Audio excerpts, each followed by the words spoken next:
Coucou Cécina, cette année 2024 s'achève et on a été très bien servi en termes de cinéma. Je vais faire un bilan des films que j'ai vus en salle cette année, je vais essayer d'être assez rapide parce que ça risque d'être assez long parce qu'il y a à peu près un peu plus de 70 films. Donc on va commencer par le tout premier que j'avais vu en salle cette année, j'en parlerai jamais assez, mais Vermine, ça a été ma première séance de l'année et pour moi une véritable bombe qui a pris une place importante dans mon cœur. Un film d'horreur complètement maîtrisé avec un super casting. Thanksgiving, le premier film d'Eli Roth que j'ai vu au cinéma. Avant, Eli Roth, c'était vraiment un réalisateur, un de mes réalisateurs préférés. Je l'aime toujours autant, mais il y a des réalisateurs qui sont arrivés entre-temps que je préfère peut-être un peu plus aujourd'hui. Mais j'ai quand même beaucoup apprécié Thanksgiving. Voilà, c'est Eli Roth qui revient aux sources du slasher brutal et c'était vraiment plaisant avec pas mal d'inventivité. Chasse gardée, une des meilleures comédies françaises de l'année, aucune pause et des gars qui s'enchaînent et qui fonctionnent. Argyle, une déception. Alors oui, c'est un divertissement pas désagréable grâce à un super casting et une bonne mise en scène, mais le scénario est brouillon, donc c'est pas vraiment clair et au final ça ne marque pas.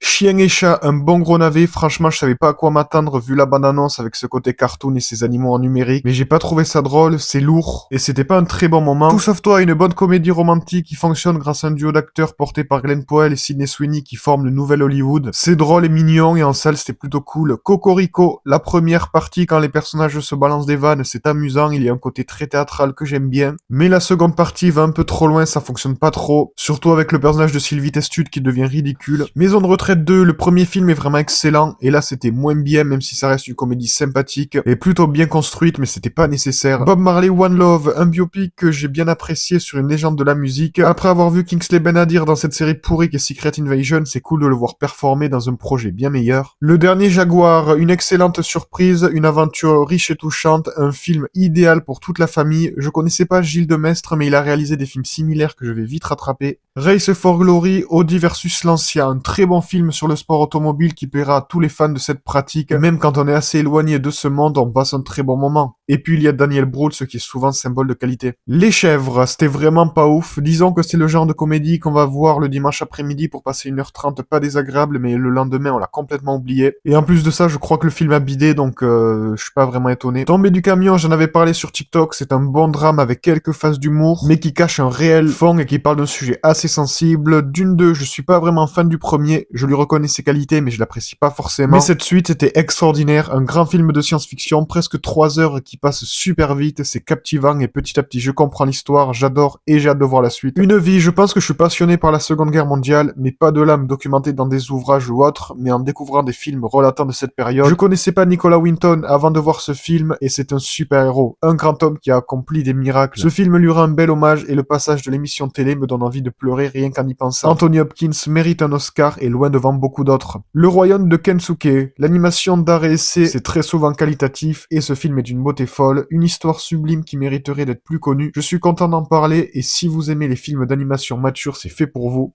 Godzilla X Kong, le nouvel empire, je garde un très mauvais souvenir du premier film, et là, je trouve ça naze, vraiment désolé, mais Kong qui se fait arracher une dent, c'est n'importe quoi, mais c'est du n'importe quoi fun, donc j'ai passé un plutôt bon moment. Kung Fu Panda 4, un opus assez moyen, mais peut-être que je le réévaluerai avec le temps, après l'avoir revu lors d'un marathon. La Promesse Verte, un film qui parle de faits climatiques importants, porté par une Alexandra Lamy excellente. C'est un film que j'attendais pas, et qui traite d'un sujet dont je n'ai que très peu de connaissances, mais j'ai beaucoup apprécié. Les Explorateurs, l'aventure fantastique, un film d'animation moyen, j'ai pas trop aimé, j'en garde pas un grand souvenir du tout. SOS Fantôme, la menace de glace, ce film a été compliqué pour moi, premièrement car durant ma première séance, il y a un groupe de qui ont foutu le bordel, donc j'ai quitté la séance et je suis revenu quelques jours plus tard et au final j'ai détesté le film, c'est ce qui se fait de pire en termes de blockbuster actuel, de l'humour insupportable, du fanservice et une menace quasi inexistante, un des pires films que j'ai vu en 2024. Civil War, l'un des meilleurs films que j'ai vu cette année, Alex Garland nous a offert un grand film de guerre avec un casting fou, une expérience unique en salle. Noulé le roi, Flaubert c'est vraiment quelqu'un d'incroyablement talentueux, il a écrit des blagues pour McFly et Carlito, puis il a coécrit Vermine, il a écrit et réalisé cette excellente comédie dramatique ayant pour thème principal la famille, et là il travaille sur le prochain Evil Dead. Noulé le roi c'est magnifique, drôle, touchant, un film dans lequel beaucoup d'entre nous pourront se reconnaître, avec un super casting et vraiment félicitations à Flaubert pour cette année 2024. N'avoue jamais que tu allais voir ce film au cinéma, non en vrai c'était très moyen, très oubliable, la bande-annonce est meilleure que le film. Un petit truc en plus, comme tout le monde, j'ai été conquis par le film d'Artus, qui est une comédie hilarante, pleine de bons sentiments, avec des comédiens novices mais au naturel pour un résultat des plus convaincants, à voir et revoir. Fall Guy, une déception, on suit un cascadeur, donc il y a un côté méta pour voir les coulisses de ce qui se passe dans les films, donc ça c'est cool, mais hormis ça, la romance Emily Blunt, Ryan Gosling n'est pas très intéressante, et le film a des gros soucis de rythme, ça ne décolle jamais réellement, et au final on passe pas un moment très agréable, car c'est scénaristiquement vide. La planète des singes, le nouveau royaume, une réussite, cette suite slash reboot est fidèle à ce qu'on a eu comme film depuis le nouveau millénaire, un personnage solide, une aventure épique avec un travail visuel convaincant. J'ai vraiment hâte de voir les suites et j'espère que ça sera aussi mythique que la trilogie de Matt Reeves, mais pour l'instant c'est bien parti. Challengers, voir un film sur le tennis, ça change donc c'est cool. On suit un triangle amoureux toxique au possible mené par un trio d'acteurs excellents qui rendent le film hypnotisant. Une très bonne surprise, il faut que je découvre les autres films de Luca Guadagnino. Blue et compagnie, après avoir brillé dans le cinéma d'horreur, John Krasinski s'attaque au film pour enfants et c'était plutôt mignon. Porté par Judith Grimes, c'est pas exceptionnel, mais je pense que ça fait passer un bon moment à peu près tout le monde. Frère, ouais, gna gna gna, le cinéma français c'est comme des comédies nulles, gna gna gna. Eh ben regardez ce film et ça ouvrira peut-être votre esprit. Porté par un excellent duo, Atal Kassovitz, nous sommes sur un drame profond et captivant. Furiosa, je suis pas fan de Mad Max à la base, à ma grande surprise, j'ai passé un très bon moment devant ce film. C'est des bruits de gros moteurs, des explosions et des cascades, donc le scénario n'est pas très riche, mais ce n'est pas ce qu'on attend d'un film comme ça. Ça m'a donné envie de découvrir les suites que j'ai pas vues, comme le Dôme de Tonnerre et Fury Road. Bad Boys 4, une très bonne suite, une comédie d'action hilarante avec un duo toujours aussi cool près de 30 ans après. S'ils font une suite, je répondrai présent. Vice Versa 2, la nouvelle DA de Disney, arrive avec une avalanche de suites. Le premier Vice Versa est excellent et cette suite est également très bonne, même si elle est un peu en dessous du premier. Le fait qu'on suive Riley enfant dans le et que là on la voit ado, c'est très bien. S'il y a un troisième film, ça pourrait être intéressant de la voir adulte, comme ça il pourrait aborder d'autres émotions, et selon la période de notre vie, ça peut donner une excellente saga. Sans un bruit, jour 1, Michael Sarnowski est un réalisateur qui débute, mais que je suivrai jusqu'à la fin de sa carrière, car il a sorti Nicolas Cage des DTV avec l'OVNI Pig. Lui confier la saga Sans un bruit, c'était une bonne idée, car c'est un très bon réalisateur, et j'ai adoré ce préquel avec un duo de personnages attachants. On retrouve ce côté angoissant dans lequel l'insécurité règne plus que jamais, avec d'excellentes scènes d'action, une très bonne surprise. Abigail, le gros coup de cœur. Bettinelli, Holpin et Gillette ont relancé la saga Scream avec brio. Ce film où il retrouve Melissa Barrera, c'est un des meilleurs films d'horreur que j'ai vu cette année. Un survival horrifique drôle et vicieux, avec une antagoniste qui prend plaisir à torturer ses victimes, avec un casting vraiment génial. Ça dure 2 heures et je me suis régalé, j'ai hâte de le revoir. Le Comte de Monte Cristo, comme tout le monde à nouveau, j'ai été conquis par cette œuvre magistrale de 3 heures avec un ressenti d'1h20. Une fable grandiose que j'ai hâte de revoir. Pierre Niney aurait dû être nommé à l'Oscar du meilleur acteur. Les Guetteurs, un film de genre qui change un peu, j'ai passé un plutôt bon moment. C'est un film américain mais je trouve qu'il y a une vibe norvégienne qui s'en dégage, de par ses décors et son côté horrifique surnaturel. Moi Moche et Méchant 4, un opus correct, pas désagréable mais qui n'apporte pas grand chose. La famille Hendrix, une comédie dramatique sur les familles recomposées, c'est plutôt bien traité. Beaucoup d'entre nous se reconnaîtront dans ce film. Ce n'est pas une grande comédie, mais ça reste un bon moment. Long Legs, un film d'horreur hors du commun, hors du temps. C'est un long métrage creepypasta avec un Nicolas Cage grimé totalement pétrifiant. La scène d'introduction du film est excellente et c'est une réussite. Par contre, les gens qui disent « Ah, mais c'est cool de voir que Nicolas Cage a une autre apparence, gna gna gna. » J'espère que vous rigolez car il a une apparence différente dans chacun de ses films. Mais bon, encore faut-il les regarder et pas dire « Ouais, c'est du DTV, gna gna gna » et juger sans savoir. To the Moon, ça se passe pas à Noël, mais en gros, c'est l'équivalent d'un téléfilm de Noël qui se paye le luxe d'avoir une sortie en salle. C'était sympathique sans plus. Heureusement qu'il y a Channing Tatum.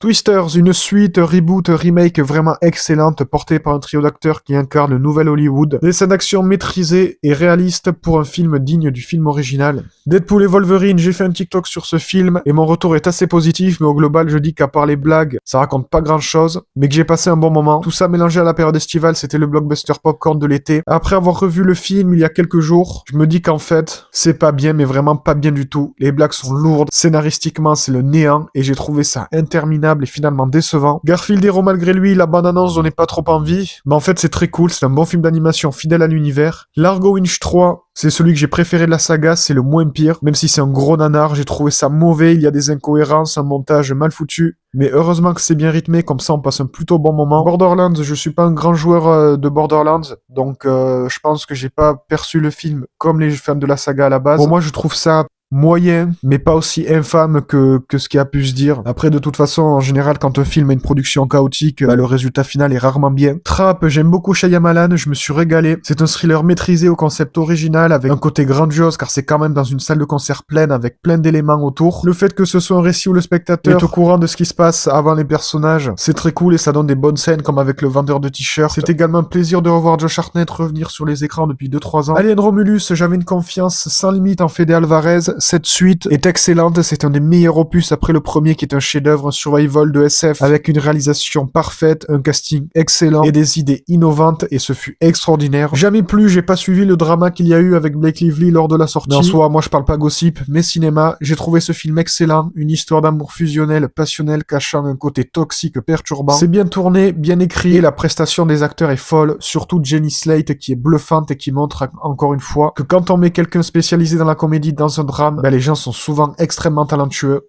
Emilia Pérez, de base, j'étais pas intéressé par le projet, puis j'ai vu la bande-annonce, et cette histoire de trafiquant de drogue qui veut faire une transition de genre grâce à une avocate, le tout en comédie musicale, je me suis dit que ça avait l'air fou, et Emilia Pérez, c'est extraordinaire. Une histoire intéressante avec un trio d'actrices magistrales et un final qui nous éteint littéralement. Beetlejuice, j'ai découvert le premier film il y a peu avant de découvrir celui-là. J'ai passé un très bon moment, c'est une suite réussie, et voir Burton revenir aux sources, qui plus est au cinéma, c'était très cool. Megalopolis, alors celui-là, c'est tout ou rien. Soit pour les gens c'est génial, soit c'est une des pires merdes qu'ils ont jamais vues. Pour moi c'était vraiment génial, mais j'ai peur quand même de le revoir. L'Heureux élu, une comédie simple et efficace, c'était plutôt rigolo sans être grandiose, c'est le genre de comédie qui fait du bien au moral. Le Robot Sauvage, en ce moment, DreamWorks c'est un film sur 2, et là on est sur une franche réussite, un film d'animation touchant, sublime, et profondément humain sans aucune présence humaine à l'écran. J'ai hâte de voir ce que pourront donner les suites. Joker Folia 2, contrairement à ce que les gens disent, ouais, gna gna gna, y a trop de musique, moi j'ai compris que c'était une comédie musicale, donc c'est un reproche absurde. En gros, c'est tout ça pour ça, c'était pas nécessaire. Ni chaîne ni maître, j'avais oublié que j'avais vu ce film en salle, j'en garde pas un grand souvenir à part que j'avais pas trop apprécié. Lee Miller, un film historique se déroulant durant la Seconde Guerre mondiale, en plus de ça avec Andy Samberg dans un drame et bien évidemment Kate Winslet. C'est prenant, excellent et je le reverrai avec plaisir. L'amour ouf, mon top 1 de 2024, Gilles Lelouch signe un très grand film avec un grand casting, une romance dramatique de presque 3 heures d'une intensité folle, j'ai vraiment hâte de le revoir. Croquette le chat merveilleux, un film d'animation en salle, c'est toujours agréable, mais celui-là c'était pas fou. On passe 1h20, mais on ne le retient pas une fois sorti de la séance. Terrifier 3, j'ai découvert cette saga cette année et je suis devenu un grand fan. Le slasher est mon sous-genre de l'horreur préféré, et là c'est gore et totalement décomplexé, avec un nouveau croque-mitaine iconique et une nouvelle Scream Queen vraiment parfaite. Un très bon opus qui en plus de ça se déroule à Noël. Venom 3, jamais 203, ça fait 6 ans que cette saga existe, 6 ans qu'on se fout ouvertement de nous. Ce n'est pas ce qu'on attend d'un film Venom. Venom c'est un antagoniste monstrueux et effrayant qui possède et range son hôte comme dans Spider-Man 3. C'est pas un Pokémon qui fait des blagues et qui vient essayer de prendre la relève de Raymond et Huguette. Transformers 1, un film d'animation vraiment très bon,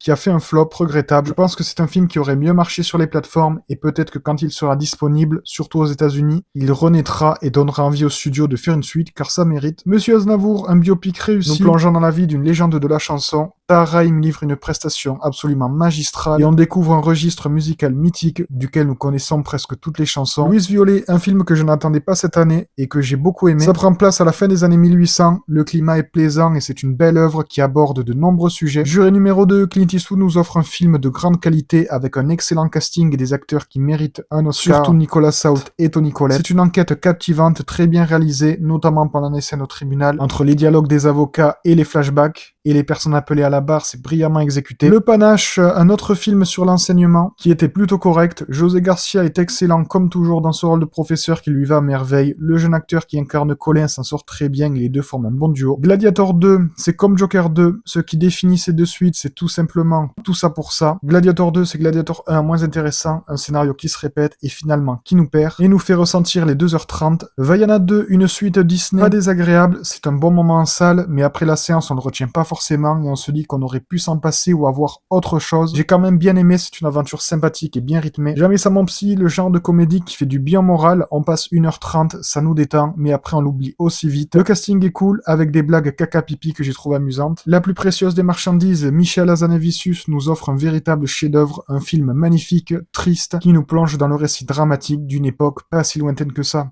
c'est d'une beauté visuelle et musicale folle. Et ça fait partie des meilleures œuvres que j'ai vues en 2024. Mufasa, je suis allé voir ce film sans aucune attente, ayant été très déçu de l'infâme remake de 2019, et j'ai été grandement surpris de ce film. On nous présente une bonne origin story avec un antagoniste marquant. Bon, le film n'est pas exempt de tout défaut, mais il reste une très bonne surprise. Sonic 3, si on aime les deux opus précédents, on aimera forcément celui-là. La saga continue dans sa lancée, c'est encore réussi avec l'arrivée de Shadow qui apporte une réelle plus-value au métrage. Et pour finir, le dernier film que j'ai vu au cinéma en 2024, c'était Saint-Exupéry. C'est un film paradoxal, c'est-à-dire que nous sommes face à une histoire prenante où nous voulons voir la fin, mais hormis ça, c'est une catastrophe cinématographiquement parlant, les fonds verts sont honteux, le jeu d'acteur pas fameux et le rendu final n'est pas bon. Heureusement que niveau scénario, ça fonctionne, et que nous avons une musique formidable, parce que sinon c'est presque nanardesque. C'est tout pour les films vus au cinéma cette année 2024. N'hésitez pas à donner vos avis en commentaire et venir sur Insta, TikTok et YouTube, et à bientôt. Ah, ah, ah, ah.